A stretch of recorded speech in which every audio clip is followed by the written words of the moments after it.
Kung bago ka lang sa channel na to at isa kang true-blooded Aldab Nation na nagmamahal po kila Maine Mendoza at Alden Richards, tama po ang channel na pinuntahan mo, kaya consider na kitang bagong subscriber. Welcome back mga ka-Aldab. Ito na naman po ang inyong lingkod, si Mr. Destiny. At syempre panibagong update na naman po tayo. Panibagong mga kaganapan po kina Alden Richards at kay May Polkerson. Pansin nyo mga ka-Aldab, si Mengay na naman po ang pinag-uusapan ngayon. Si Mengay na naman po ang talagang gusto nilang maglabas ng mga ebidensya at resibo na masaya nga po siya sa piling ni Congressman Arjo. Kasi nga po medyo nagpa-viral po ang Aldab. Pumapabor po sa atin ang sitwasyon, lalo na nga po nung sinabi ni Alden Richards na pas muna siya sa love life. Yung tipong hindi niya yung priority. Kung darating, darating. Di po ba? Kumbaga, tinuldukan niya na. Yung tipong kailangan sana ng follow-up doon. Pero nang dahil po si Alden, ang ginawa po niya ay talagang binasag niya na. Kaya nga po maraming kumakampi ngayon at sumisimpatya sa atin. Hindi po sa akin sa Aldab Nation na talagang totoong nagmamahal at talagang sumusuporta. Taliwas to na. Naku, marami na namang sumusuporta kay Mr. Destiny, talagang mga delulu, kulto. Remind ko lang po sa inyo, hindi po ako sinusuportahan. Ang sinusuportahan po namin, sina Alden at si Maine. Yan po yung dalawa. Yan po kami nagmamahal, lalo na po yung buong fandom. Hindi po sa akin. Ako lang naman po yung nagbibigay ng update para basagin yung mga taong nagpapakalat ng maling impormasyon na wala naman pong katotohanan. Although sinasabi nila, ikaw nga Mr. Destiny, ganito ganyan, at least hindi po tayo nag-i-edit pa. Kumbaga, kung ano lang po yung sinabi ni Alden, sinabi ni Mengay, yung mga post ni Alden, mga post ni Mengay, kinukumbine lang po natin. Dahil paano ko naman po malalaman yan? Kung hindi rin po sa mga taong nagmamahal at sumusuporta po sa dalawa. Nakakalungkot lang po dahil nandun tayo sa punto na hindi natin alam, hindi natin magawa yung mga bagay-bagay na gusto nating gawin. Yung tipong dapat ito, dapat ganun, di po ba? Medyo tayo, kumbaga pigil. At least tayo nakakagalaw ng gusto. Hindi lang nga talaga pwedeng makakuha tayo ng mga ebidensya at resibo na talaga magpapatotoo dahil malaking gulo po yun. Sabi ko nga po sa inyo, kung dumating talaga si Tisoy, gabi na, hindi po ba? Talagang masasabi mo na hindi mo siya makikitang bumababa. At si Mengay, sabi ko nga po sa inyo, wala sa Quezon City si Maine. Ayaw pa rin po nilang maniwala.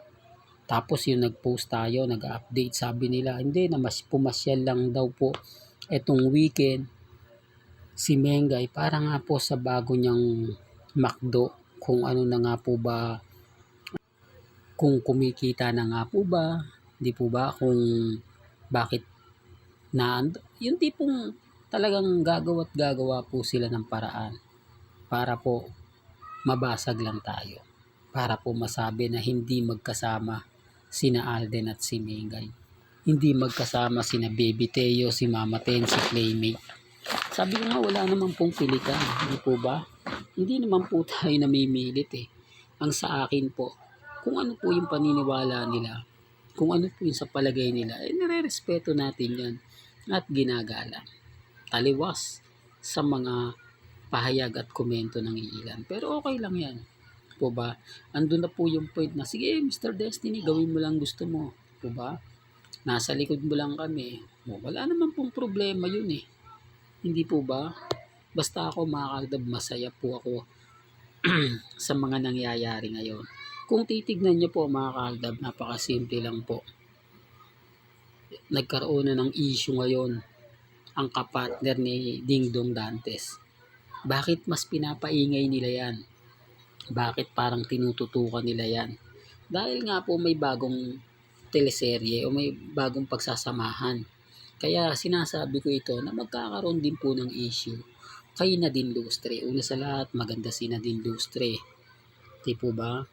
Talagang kailangan ng Viva Films na i-push ito. Kailangan nilang gawin to para talagang pumukus yung mga tao. Pag-usapan, pagpiestahan, dito na yung magsasabing nagdi-day. Po ba? Inuunahan ko na po sa inyo, kayo mga kaaldab.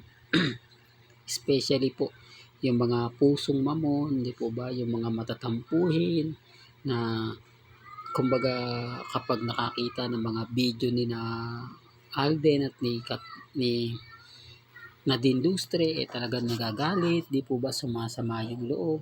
Marami na po ako na-encounter niyan. Lalo na po nung panahon ng Katdeg. Grabe mga kaaldab. Maraming mga mamis, mga titas, mga senyor ang nagsabi sa akin, alam mo Mr. Destiny, nalulungkot ako kasi para talagang totoong may relasyon na si Catherine at si Alden Richards. Talagang makikita mo yung saya, yung sigla sa mga video. Talagang masasabi mo na baka sila na nga, di po ba?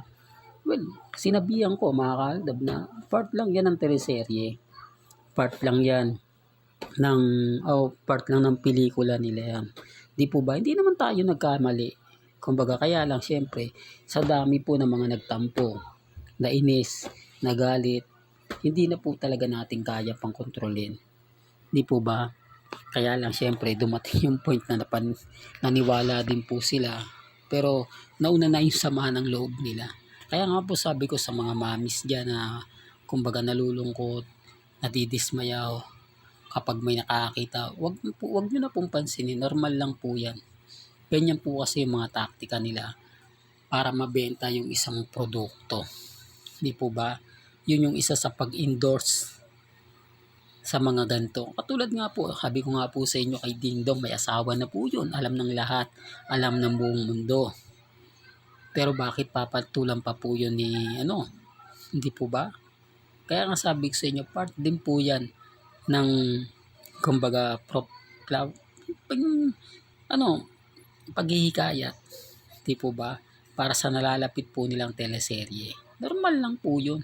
Talagang yan po ay taktika matagal na, pero number one, epektibo. Kaya nga po hindi nawawala yan eh. Dahil alam nila pag ginamit nila yan, talagang tutugma. Talagang masasabi mong boom. Di po ba? Well, hanggang dito na lang po ang ating latest updates. Kaya kung gusto niyo pa po ng pinaka-latest at sariwang update, abay tumutok lang po kayo dito po sa channel ni Mr. Destiny para updated kayo sa mga bago at sa mga latest na i-upload po natin maya-maya na. Hanggang sa muli, salamat po sa panonood at pakikinig.